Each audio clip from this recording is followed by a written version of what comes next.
dia a todos. Bom dia. De Jesus, então, nos abençoe. A nossa mente, o nosso cérebro, é uma máquina muito poderosa. Essa máquina que a gente tem aqui dentro da nossa cabeça, e que nós deveríamos usar até com bastante frequência, ela é capaz de fazer coisas incríveis. Graças à sua capacidade de processamento de informações, de desenvolvimento de novas ideias, nós temos conseguido evoluir ao longo da nossa história aqui na Terra, ao longo dos milênios, nos trazendo as inovações tecnológicas que tanto hoje facilitam a nossa vida, nos permite também desenvolver novas formas de arte, de cultura, e também nos ajuda até a curar, a buscar a cura para novas doenças que tanto nos afligem. Enfim, o nosso cérebro é como um computador, uma máquina muito poderosa. E dentre as inúmeras capacidades, inúmeras funções que esse nosso cérebro tem, uma delas, que é muito interessante, ele é capaz de memorizar algumas tarefas que a gente realiza com certa frequência, ou de maneira rotineira. E ele processa essas informações, passa a processar essas informações em segundo plano, liberando assim espaço da nossa memória, do nosso cérebro, para aprendermos outras coisas diferentes. É mais ou menos como funciona o computador. Ele trabalha em segundo plano em algumas atividades, enquanto a gente utiliza a capacidade de processamento dele para fazer outras coisas. É mais ou menos quando a gente está aprendendo a dirigir, ele foca toda a nossa atenção no processo que está sendo aprendido. Então a gente vai etapa por etapa e vai pensando o que vai fazer. Então a gente sabe que tem que primeiro ligar o carro, ligar a embreagem, engatar na primeira. Então a gente para e pensa, tem que tirar um pouquinho da embreagem enquanto pisa no acelerador. Ou seja, passo a passo a gente vai meio que tateando, porque a gente está no processo de aprendizagem. Depois de algum tempo que a gente já está dominando a arte, dominando a tarefa, a gente faz isso de maneira automática. A gente não para mais para pensar se a gente tem que trocar a marcha ou não, se tem que pisar na embreagem ou não, se tem que pisar no freio. Isso tudo acontece automaticamente. E o nosso cérebro, então, usa a capacidade de processamento nesse instante para fazer outras coisas, como prestar atenção no trânsito, observar o que está acontecendo em volta, até conversar com as pessoas que estão ao nosso lado. Só não se deve dirigir e utilizando o WhatsApp, porque isso pode ser meio perigoso. Mas o nosso cérebro consegue. É perigoso, mas é possível. Então, graças a essa capacidade de processamento, a gente vai ganhando espaço na nossa vida e ganhando oportunidades de ampliar o nosso aprendizado. Porém, tem um detalhe que é interessante. Enquanto a gente faz algumas atividades de maneira rotineira, trabalhando em segundo plano, nós não estamos mais vivenciando as experiências que aquele momento proporciona. Enquanto o nosso cérebro está processando essas informações, essas ações em segundo plano, a gente já não consegue absorver as emoções e os sentimentos que estão envolvidos naquele processo. E um deles, que a gente vai trabalhar aqui, é a oração do Pai Nosso. Já pararam para pensar como nós fazemos a nossa oração? Muitas vezes a gente vai fazer a nossa prece antes de dormir, já cansado, com sono. Antes mesmo de um livro cair na nossa cabeça, como diz a nossa amiga, a gente vai fazer uma prece e a gente começa a falar Pai Nosso, e quando a gente fala assim seja, já amanheceu o dia. Porque a gente nem se deu conta do que fez. Como naquele vídeo, daquele grupo de arte espírita, Amigos da Luz, que fala da prece com pressa.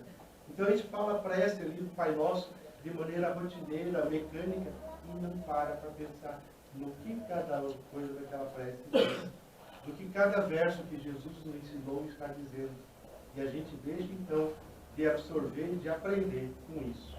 Enquanto a gente pensa sobre isso, vamos ver lá o que diz o Evangelho segundo o Espiritismo, no capítulo 27 e 22, que fala sobre a prece.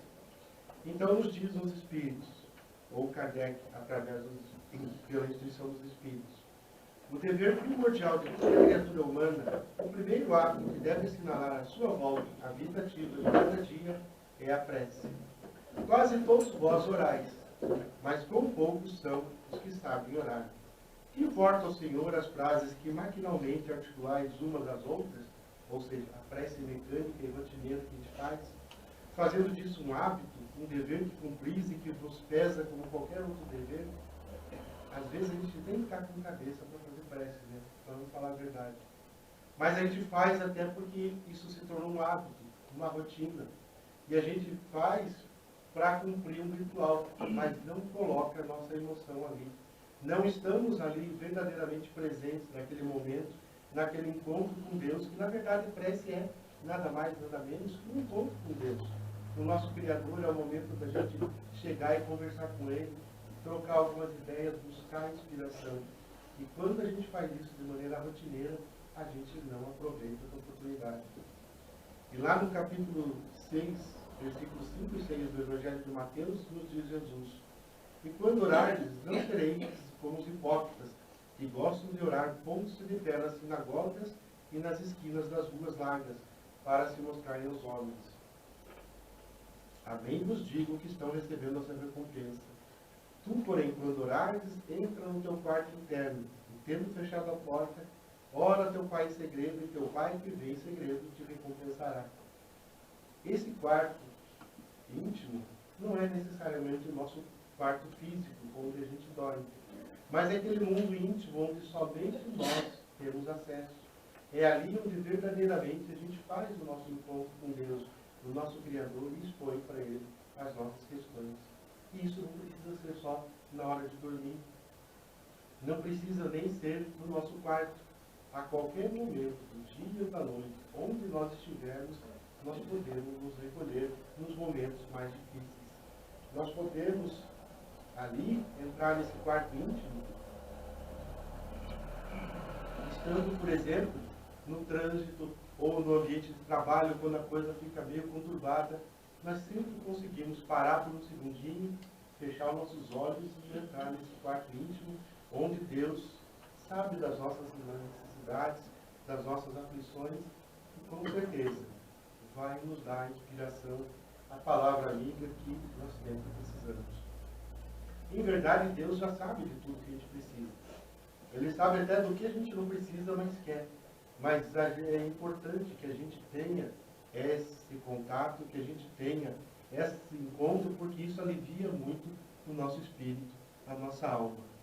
E não por acaso que os espíritos, então, recomendaram a Kardec, quando ele foi compilar o livro do Evangelho segundo o Espiritismo, lá no capítulo 28, que fala da coletânea de preces espíritas, que ele encabeçasse esse capítulo com a oração do Pai Nosso, com a oração dominical.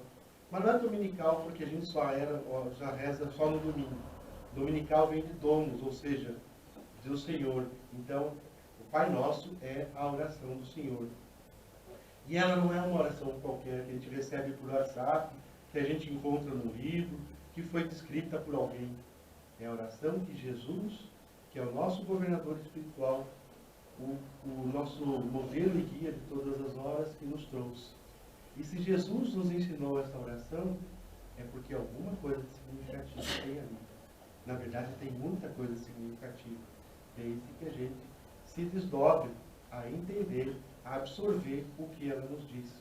E hoje a gente, não vou dizer todos, mas grande parte de nós, eu acredito que não consegue entender o que a oração do Pai Nosso nos diz, porque faz ela de maneira mecânica, de maneira apressada, de maneira automática, como processando no cérebro em segundo plano, e a gente está lá com a mente, no consciente, pensando outras coisas.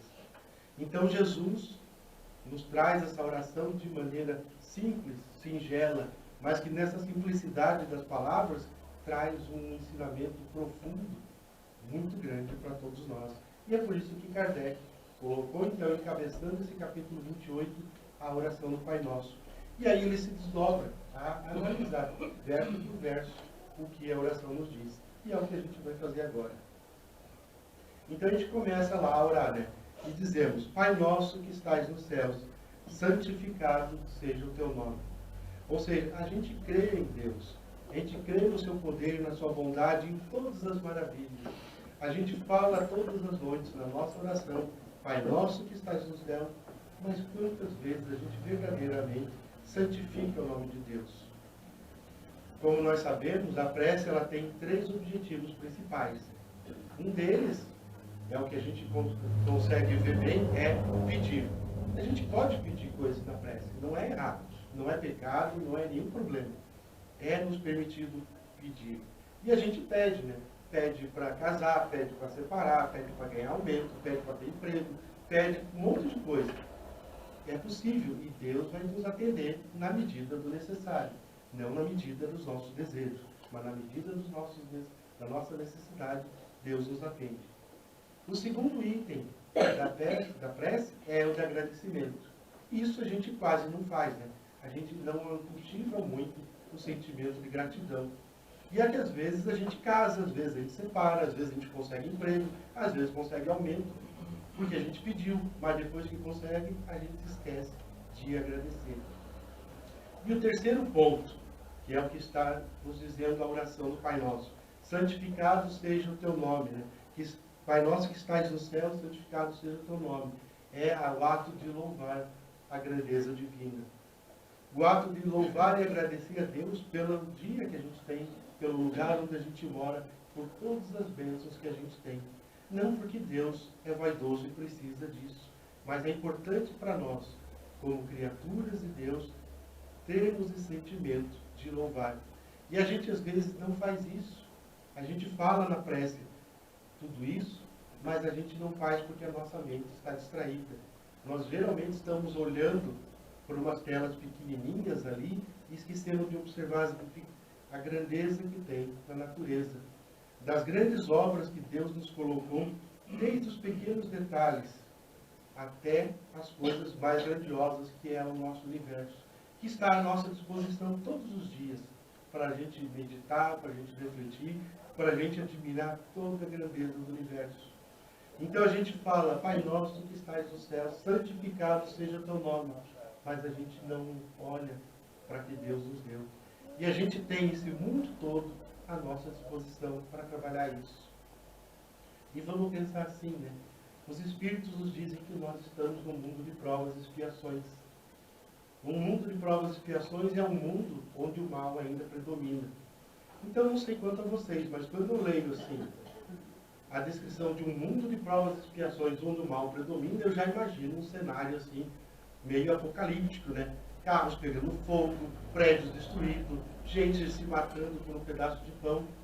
Mas olha que apesar de tudo isso, nesse mundo de provas e expiações, nós temos todas essas maravilhas aqui à nossa disposição. Que dirá então como vai ser quando estivermos no mundo da regeneração ou quando estivermos num mundo mais felizes. Ou seja, as obras de Deus estão aí no nosso deleite e a gente não observa tudo isso. A gente santifica o nome de Deus, sabe que Ele está em todos os lugares, mas nos tornamos cegos e não queremos ver porque estamos presos na nossa rotina, nas nossas tarefas, nas nossas preocupações. E aí a gente não para pensar em tudo isso que Deus nos proporciona.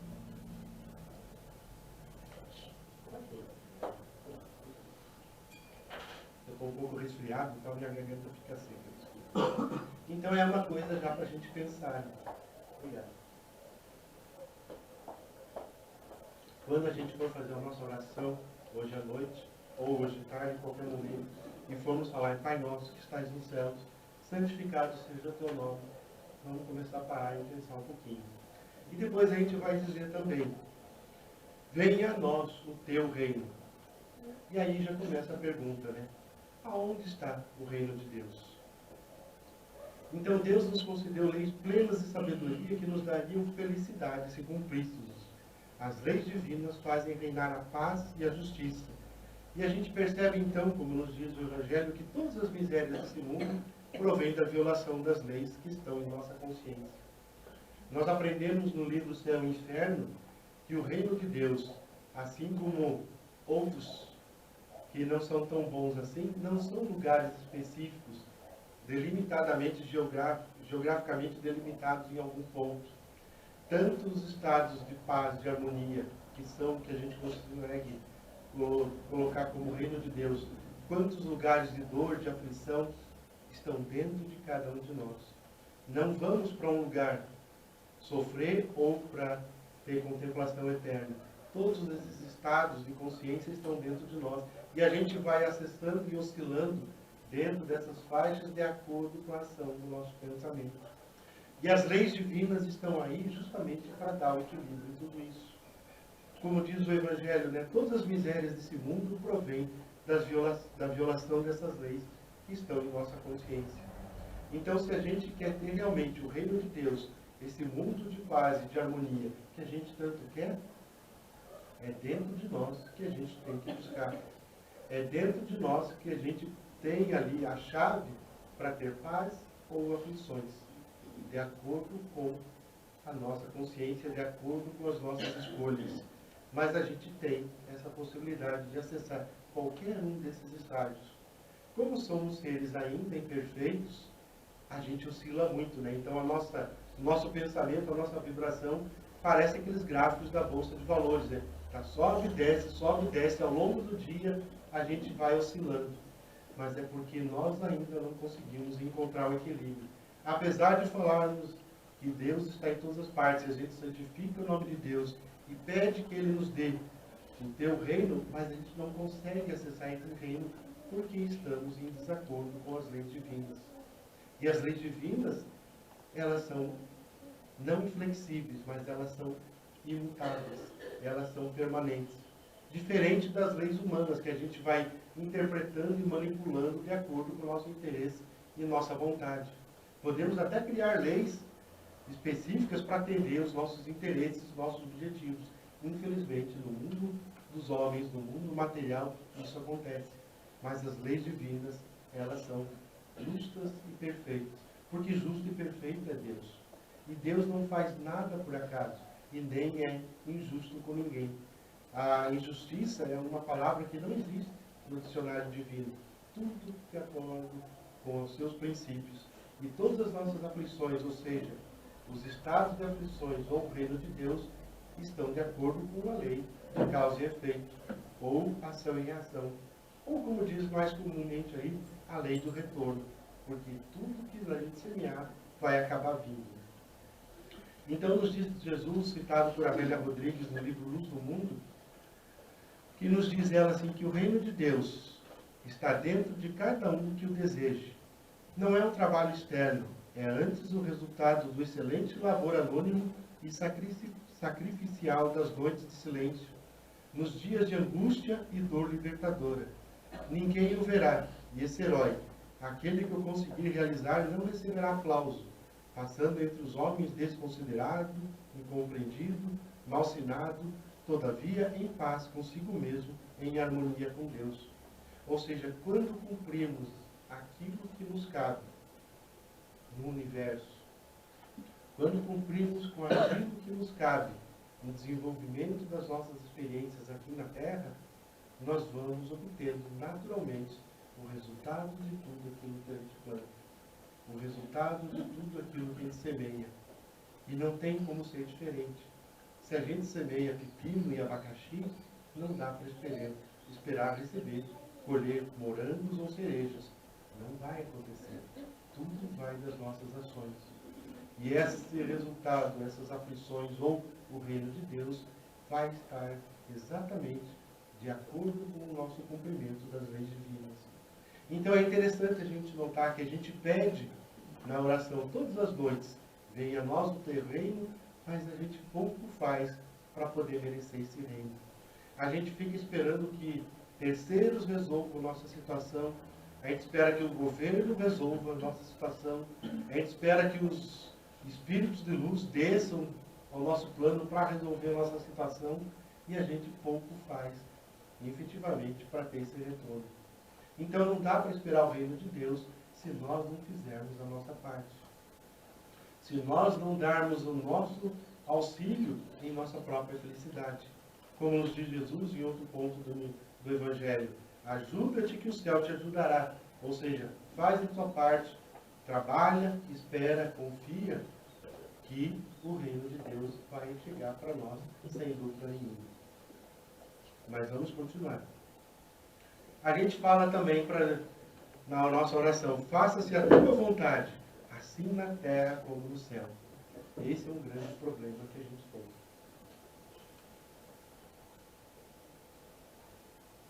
Porque essa parte da oração nos fala da submissão que nós, como criaturas de Deus, temos com o nosso Pai, que é o nosso Criador. Então a gente fala na oração toda noite, faça-se a tua vontade. Mas a gente se revolta com cada coisa que acontece. Ou seja, a gente dá uma procuração em branco para Deus, para fazer a vontade dele, para que ele faça o que é melhor para nós, mas a gente se revolta com tudo que acontece ao longo do dia. Ou seja, no mínimo estamos sendo incoerentes. A gente precisa então parar e pensar, a gente quer mesmo que Deus cuide da nossa vida, que a gente faça a vontade dele, ou a gente quer impor a nossa vontade todas as horas? E tem casos até que a gente tenta negociar com Deus, né? Ó, Deus, se conseguir aquele favorzinho que eu peço, eu prometo que eu vou ajudar o centro espírita nas ações de caridade. Ou então a gente vai caminhar tantos quilômetros de joelho, ou a gente vai doar para alguma outra coisa a gente promete fazer. Ou seja, a gente negocia com Deus para atender os nossos desejos, os nossos anseios, mas apesar de tudo isso, a gente ainda tem, na hora de dormir, a gente ainda fala, né? Faça-se a tua vontade. Mas no fundo nós não estamos ainda submetidos à vontade de Deus. E essa submissão não é uma coisa passiva. Não é aquele ato da gente se submeter e deixar a vida nos levar como Deus quiser. Não foi para isso que Deus nos criou. Deus nos fez simples e ignorantes, é verdade. Mas nos fez fadados para a evolução e principalmente para a felicidade. E a gente deve então desenvolver a nossa inteligência através dos desafios que a vida vai nos oferecendo todos os dias. Então a gente deve se submeter à vontade de Deus não de maneira passiva, mas de maneira ativa, ou seja, entendendo por que tudo isso acontece. É um complemento da anterior que fala das leis divinas. Quando a gente entende as leis divinas, a gente então se submete a elas, sem se rebelar. O que não significa simplesmente ficar parado e esperar que a vida nos leve da forma que ela quer. Essa maneira ativa é trabalhando assiduamente e de maneira muito disciplinada para a gente ter os resultados que a gente quer. Então a gente se submete quando compreende que essa lei é a fonte de todas as sabedorias e que sem ela a gente nada pode. Fará então a tua vontade na terra como os eleitos fazem no céu, ou seja, teremos então aquilo que a gente quer. Mas para isso a gente precisa entender como as leis divinas funcionam. Quando a gente entende como as leis divinas funcionam, fica fácil a gente entender por que a gente passa por aflições, por que alguns desejos nossos não são atendidos e por que algumas coisas acontecem na nossa vida e que a gente fica embasbacado sem saber por quê. Quando a gente entende as leis divinas, é como se abrisse um horizonte novo na nossa mente. Tudo faz sentido. É como, por exemplo, num carro. Quando o nosso carro estraga, aqueles que não têm conhecimento de mecânica, mas o que a gente faz de maneira instintiva? A gente para o carro, vai lá, abre o capô e fica ali olhando, tentando entender por que o carro parou. Como nós não temos conhecimento de mecânica, a gente só olha e não tem o que fazer. Então a gente chama um mecânico que sabe como funciona a mecânica do carro e vai lá, olha, aí aperta um parafuso aqui, faz um ajuste ali e aí o carro milagrosamente pega. Por que ele conseguiu e a gente não conseguiu? Porque ele sabe como as coisas funcionam. Com as leis divinas acontece a mesma coisa. Então a gente fica olhando às vezes para a nossa vida, ali parado, travado, olhando todo aquele fervo acontecer, todo aquele sufoco acontecer e a gente não sabe o que fazer, porque a gente não entendeu as leis divinas. Então a gente quer que o carro pegue na força, que a nossa vida pegue no tranco, mas a gente não entende por que a gente está passando por aquilo.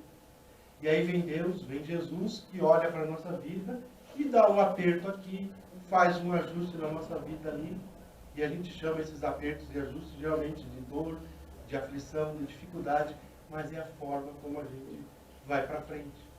Porque a dor, ela tem um objetivo, é de nos reparar e nos fazer entender que alguma coisa precisa mudar. Assim como a doença no corpo físico. Ela não está ali para nos castigar. Ela não existe para nos torturar. Ela é um sinal de que alguma coisa precisa ser mudada na nossa vida. Se a gente está com um problema de colesterol, é um sinal que a gente tem que mudar a nossa alimentação. Se a gente está com um problema de diabetes, significa que a gente tem que comer menos açúcar. Se a gente está com algum problema de vindo do excesso de peso, é hora de mudar nossos hábitos e fazer atividade física. Ou seja, é um sinal de alerta. E se a gente tentar, às vezes, a cura e os processos de solução para a nossa vida sem entender por que ela está ali, a gente não está se submetendo nas leis do Pai. A gente está tentando forçar a nossa vontade. Mas a gente pede na oração, né? Faça-se a tua vontade. Mas na prática a gente quer que seja feita a nossa. E aí a gente tem problema na vida. A gente tem dificuldade porque a gente fica nessa briga, entre aspas, né? Nessa briga sem fim entre nós e Deus, tentando fazer com que Ele mude toda a estrutura do universo para atender os nossos caprichos. E não vai acontecer isso. Então é necessária essa submissão, ou seja, entender como as leis funcionam, porque quando a gente entende, tudo faz sentido. E a gente vai saber por que a gente está passando por aquilo.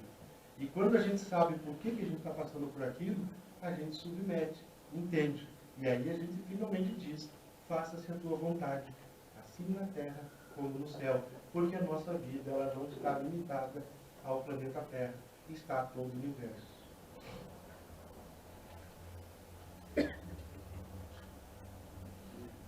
Continuando lá, a gente diz, dá-nos o pão nosso de cada dia. Mas a gente não está falando aqui somente do pão físico, do pão que nos alimenta o corpo. Esse é necessário, sim. É necessário para a gente manter a nossa estrutura física em ordem, para que o espírito possa ter as experiências que precisa. Mas como nos diz o Evangelho, dá-nos o alimento indispensável à sustentação do corpo, das forças do corpo. Mas dá-nos também o alimento espiritual para o desenvolvimento do nosso espírito. E que alimento espiritual é esse que a gente precisa? Na questão 922 do Livro dos Espíritos, Kardec pergunta, né, que nos diz, faz um comentário e pergunta para os espíritos, né? A felicidade terrestre é relativa à posição de cada um. O que basta para a felicidade de um constitui a desgraça do outro. Infelizmente, para nós, nesse mundo ainda é assim. Haverá, contudo, alguma soma de felicidade comum a todos os homens? Então os espíritos respondem que em relação à vida material é a posse do necessário. Ou seja, aquilo que efetivamente a gente precisa para viver. Alimento, uma roupa, um teto para morar. Ou seja, aquilo que é essencial para nossas experiências materiais. Mas em relação à vida moral, é ter a consciência tranquila e a fé no futuro. E aí que a coisa aperta também. Porque qual de nós pode dizer, de maneira livre, que está com a consciência tranquila, se estamos ainda como espíritos imperfeitos, tendo tantas experiências no corpo físico, nas nossas relações com outras pessoas, nas nossas relações de trabalho. Então a gente precisa ter sempre a consciência tranquila e, naturalmente, a fé no futuro. A fé no futuro nos dá certeza de que, apesar de todas as dores, de todos os problemas, a vida vai melhorar. Porque nós estamos num mundo que não está parado no tempo. Nós estamos sempre em caráter evolutivo.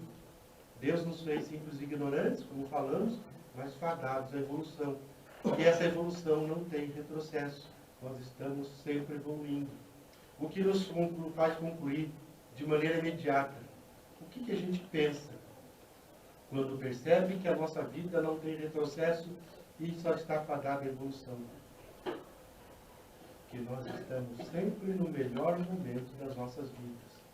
Mesmo que fisicamente, materialmente, em termos de relações pessoais, a nossa vida esteja um caos, mas espiritualmente, que é o mais importante, nós sempre estamos no melhor momento da nossa vida. E no dia de amanhã vai ser melhor do que hoje. Na nossa vida de amanhã vai ser melhor do que essa, porque nós estamos fadados à evolução e à felicidade completa. Então, para isso, a gente precisa alimentar o corpo físico, sim, mas alimentar também o nosso espírito para que essa fé seja fortalecida todos os dias. Quem perde a fé, perde o ânimo de viver. Quem perde a fé não vê sentido mais em acordar cedo todos os dias para trabalhar.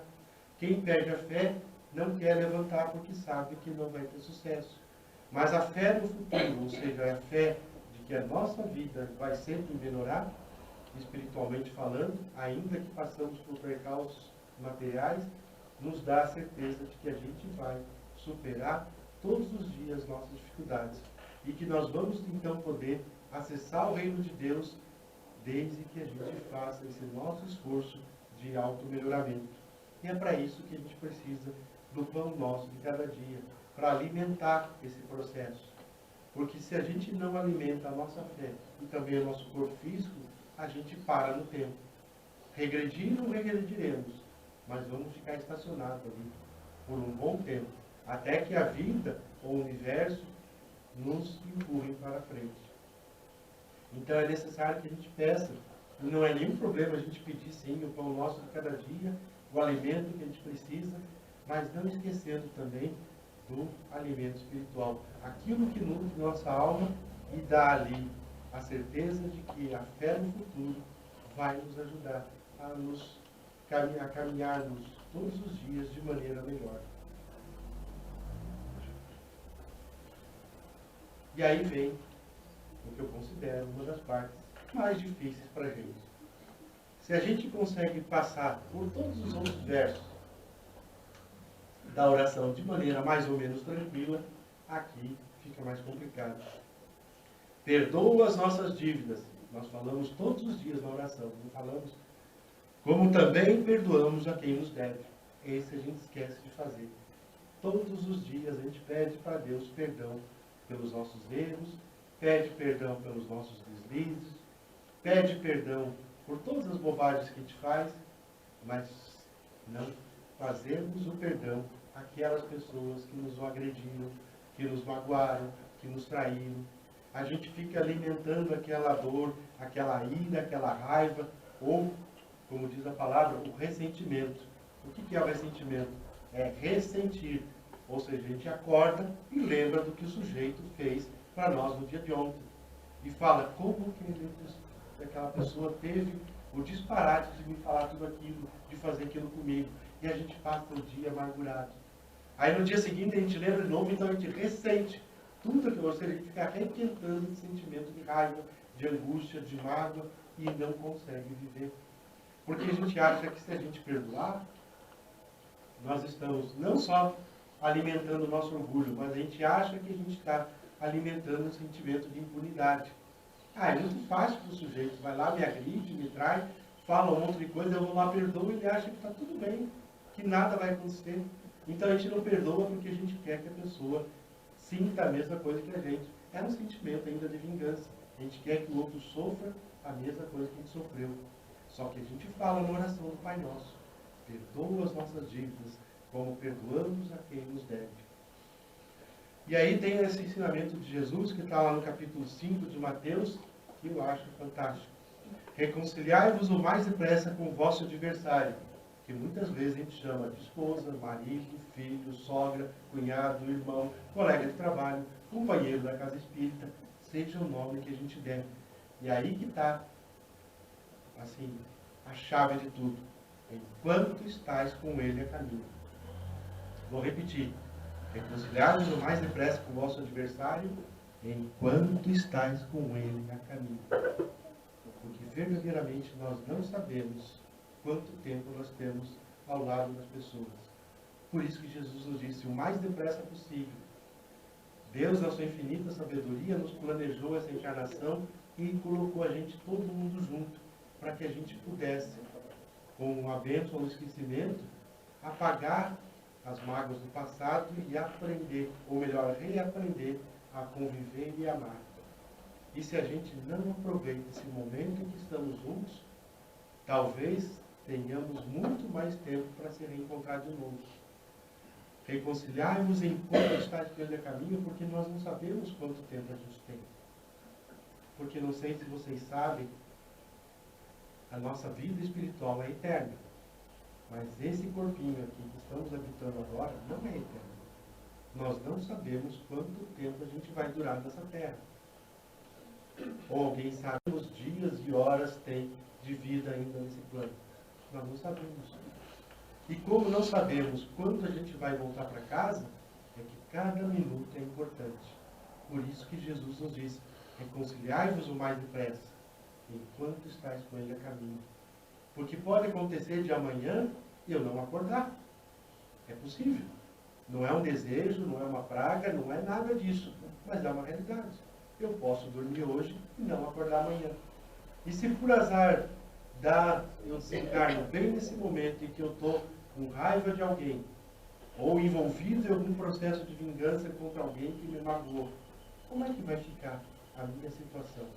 Aquela oportunidade que Deus me concedeu foi, entre aspas, perdida. Não é totalmente perdida, é claro, mas a gente talvez precise de muito mais tempo para ter outra oportunidade como essa. Os engenheiros espirituais que tratam da reencarnação vão precisar talvez de muito tempo para colocar a gente junto no mesmo tempo, no mesmo espaço, para que a gente tenha a oportunidade de se reconciliar. E quanto tempo isso vai levar? Enquanto tudo isso se desenrola, a gente vai estar ali ainda sofrendo e ressentindo pelas dores de ter sido magoado, de ter sido traído. Então é muito melhor que a gente aproveite esse tempo que nós temos agora. E ele nos diz lá no Evangelho, né? Concede-nos, ó meu Deus, força para apagar de nossa alma todo o ressentimento, todo o ódio, todo o rancor. Porque nós não sabemos quanto tempo a gente vai ter. E se acontecer de desencarnarmos nesse momento de raiva, é muito possível que a gente acabe se tornando um obsessor da pessoa. E aí a gente vai ficar anos, talvez séculos ali, perseguindo ela por uma coisa que, se a gente for ver bem, não era assim tão importante. A gente vai precisar ser conduzido para uma casa espírita, num grupo mediúnico, onde um doutrinador, que é uma pessoa que a gente nunca viu na vida, vai ter que chegar e falar para nós, meu irmão, deixa isso para lá, esquece, perdoa, isso foi tanto tempo.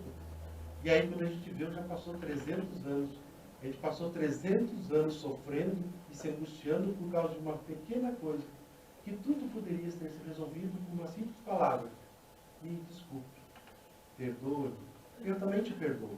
Deixa isso para lá, a gente falou as coisas numa hora indevida, não estava bem naquele dia, você também estava, isso faz parte do nosso estágio evolutivo, da nossa imperfeição, mas vamos deixar isso para lá e seguir a vida.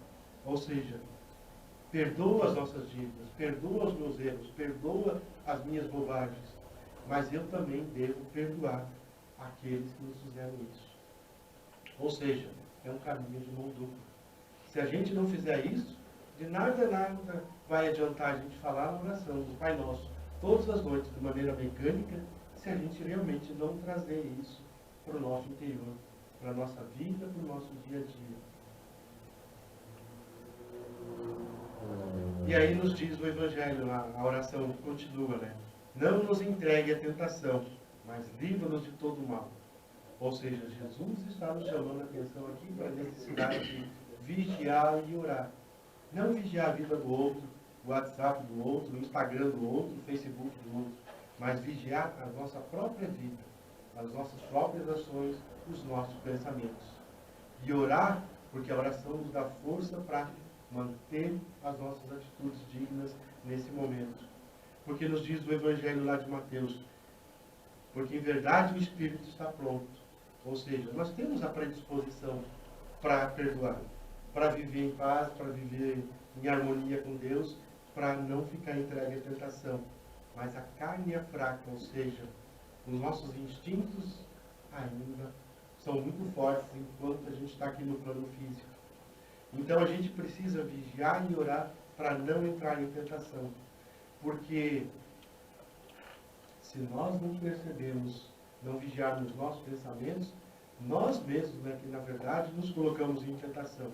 Então a gente pede para Deus na oração, não nos entregue à tentação, mas livra-nos de todo mal. E não nos damos conta que nós mesmos nos colocamos em tentação e que nós mesmos nos colocamos em situação onde o mal acontece. aquelas figurinhas míticas que a gente via muito nos desenhos animados, né? Do anjinho e do diabinho ao nosso lado, nos soprando informações, em verdade é muito verdadeiro.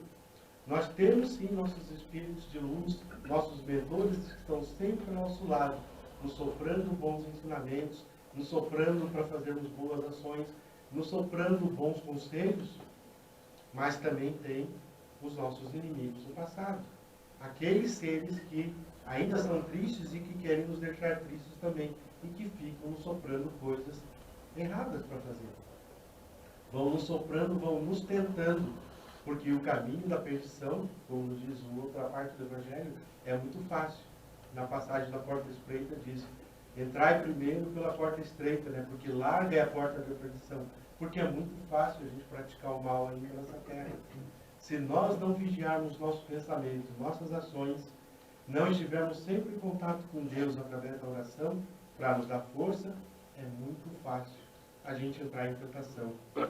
Então, dá-nos, Senhor, a força de resistir às sugestões dos espíritos maus que tentam desviar-nos da senda do bem, inspirando-nos maus pensamentos.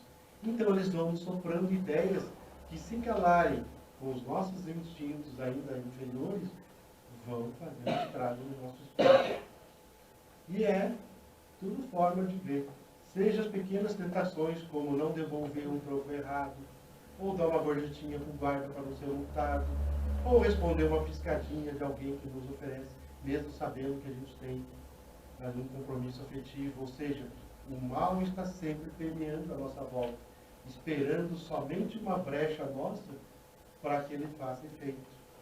Então não adianta nada a gente pedir na oração: não nos entregue a tentação, mas livra-nos do mal, se nós deixamos a porta do mal aberta em nossa vida, para que ela entre. Se nós deixamos que os nossos instintos falem mais alto e não sublimamos as questões que precisam ser trabalhadas. Deus nos ajuda sempre. Como falamos, Jesus nos disse, né? Ajuda-te que o céu te ajudará. Mas não adianta nada a gente querer esperar que os espíritos de luz venham socorrer todas as nossas questões se nós nos colocamos nessa situação. Então, não nos entregue a tentação, tem que ser, como diz ali, que a gente tenha a força de resistir às sugestões dos espíritos maus. Que nós sejamos fortes o suficiente para vencer esses maus impulsos. Kardec nos diz no Evangelho, né, que o bom espírita, e necessariamente o bom cristão, não é aquele ser puro e perfeito que já está pronto, mas aquele sim que procura domar os seus maus instintos, as suas más tendências, e faz todo dia um esforço para ser alguém melhor. É assim que a gente vai se tornando livre das tentações e de todo o mal. E como diz o ditado, né? O que vem de baixo não me atinge. Então, se a gente permanece com o pensamento elevado, sintonizado com os espíritos de luz, fazendo boas ações, trabalhando o amor e a caridade e vigiando nossa própria vida, a gente nunca vai conseguir ser atingido por alguém que tem uma influência mais baixa. Nós estaremos sempre acima. O mal só predomina na nossa vida e nos atrapalha, ou seja, os espíritos obsessores nos aprontam com a gente porque a gente baixa a nossa vibração, nosso pensamento, e a gente se coloca no mesmo nível que eles.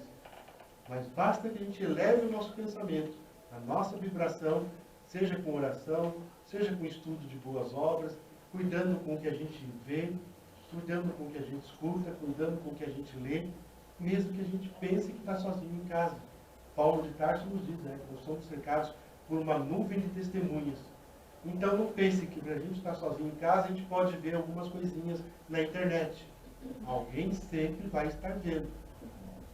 E esse ato já vai imediatamente baixar a nossa vibração. Claro que esse é um exemplo. Não é só assim, né? Tem mais, só para a gente ter uma ideia do contexto, né? Quando a gente baixa a nossa vibração e alimenta sentimentos impuros, a gente entra no alcance do mal, ou seja, dos espíritos obsessores. Então a gente pede para Deus não nos entregar à tentação e nos livrarmos do mal, mas só somos nós mesmos que fazemos isso. Então, na verdade, a gente tem que parar de pedir para Deus fazer o nosso trabalho e nós fazemos a nossa parte. Que nós não nos entreguemos, e que nós mesmos nos livremos de todo o mal. Por isso que vigiar e orar é importante. Vigiar o pensamento, a gente está sempre atento. E o autodescobrimento é importante para isso, para a gente conhecer quem a gente é. E a oração é para a gente estar sempre sintonizado com os Espíritos de luz. Assim a gente pode chegar no final da oração e dizer, finalmente, assim seja, como um ato de resignação e fé, confiando no auxílio do Pai. O Salmo 23 nos diz, né, que o Senhor é meu pastor e nada me faltará. Em verdade, nada nos falta mesmo. Nós temos tudo o que nós precisamos para ser felizes, ainda nessa vida.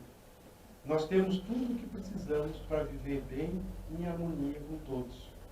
E o Senhor vai nos dar tudo o que a gente precisa, mas não tudo o que a gente quer. Porque nós não temos condições ainda de lidar, de administrar com tudo o que a gente quer. Se a gente não consegue administrar o nosso saláriozinho mínimo, de que adianta a gente pedir um prêmio na Mega Sena? A gente não vai saber o que fazer. Porque o Senhor vai nos dar tudo o que a gente precisa. E tudo que nos é acrescentado a mais é muito da nossa vaidade, dos nossos desejos, da nossa... Me fugiu a palavra. Da nossa vontade, da nossa soberba, da nossa ânsia, da nossa ambição. Então a gente precisa entender que quando a gente diz toda a oração do Pai Nosso, prestando atenção em cada frase, cada palavra que ela diz, e a gente conclui com assim seja, nós estamos colocando nas mãos do Pai a nossa vida, numa submissão ativa que nos faz sermos felizes. Hoje, ouvindo tudo isso, talvez a gente pense assim que vai ter dias da nossa vida em que a gente não vai ter moral nenhuma para fazer a oração do Pai Nosso. Mas façamos assim mesmo, porque através da repetição a gente vai criando um hábito. E mesmo que seja, no primeiro momento, de maneira apressada, mecânica, isso vai pouco a pouco refletindo e crescendo no nosso espírito até que a gente realmente faça disso uma ação verdadeira. Como diz o ditado, água mole em pedra dura, tanto bate até que fura. Então perseveramos na oração, mesmo que seja assim, mas que tenhamos uma meta, um objetivo de aos poucos que essa oração deixe de ser repetitiva e mecânica, que deixe de ser aplicada em segundo plano na nossa mente e passe verdadeiramente a fazer parte da nossa vida e que seja realmente a mola propulsora para novas conquistas, para novos objetivos, nossas novas metas. Porque nós estamos na Terra com a única finalidade de evoluir e ser feliz. Mas se nós não fizermos a nossa parte, não realmente mudarmos o que precisa ser mudado, a gente não vai conseguir esse intento de maneira tão rápida. E precisaremos de novas vidas, novas oportunidades. Mas se a gente tem a chance agora, que aproveitemos esse momento, porque agora é a hora de mudar. Nós já estamos batendo as portas da regeneração. E como nos diz os Espíritos, se não conseguimos nos afinizar com a mudança do planeta, teremos que mudar de casa. E muitas vezes mudar de casa vai nos fazer ficar longe daqueles que a gente ama de verdade. Porque a história vai seguir, com a gente ou sem a gente. Então nós é que temos que correr atrás dos nossos interesses, não apenas materiais, mas principalmente os espirituais. Porque o material vai ficar aqui na Terra, mas o espiritual, as histórias que nós vivenciamos, os valores que nós cultivamos, esse a gente não perde nunca. E vai nos acompanhar por toda a eternidade, em todos os mundos em que a gente for habitar. Muito obrigado pela atenção de todos. E vamos aproveitar esse momento para agradecer a Deus, nosso Pai de amor e bondade, principalmente ao nosso Mestre Jesus, que nos possibilitou tantas oportunidades aqui nessa vida, que nos possibilitou tantas oportunidades de sermos felizes, que Ele nos fortaleça todos os dias, o ânimo, a disposição, para que possamos trilhar esse caminho tortuoso da evolução, por essa estrada que muitas vezes é longa, cheia de percalços, mas que não nos permita entrarmos na tentação do desânimo, do desespero. desespero e da revolta. Mestre querido, seja conosco através dos nossos mentores de luz e nos leva até Deus, nosso Pai de amor e bondade, nossa origem e também no destino final.